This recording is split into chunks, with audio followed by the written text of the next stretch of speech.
शाम ढल चुकी थी और कमरे में हल्की सी रोशनी बाकी थी।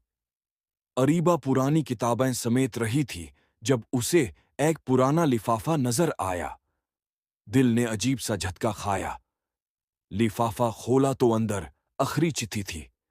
वो चिट्ठी जो उसके वालिद ने वाफत से एक दिन पहले लिखी थी, मगर कभी पहुंच ना सकी।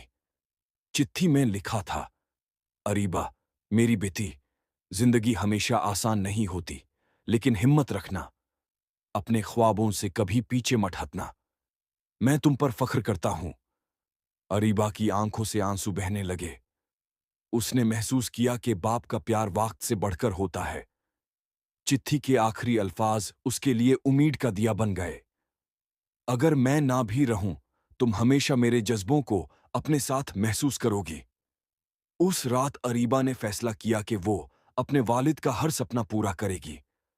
आखिरी चिट्ठी ने उसकी जिंदगी का रास्ता बदल दिया।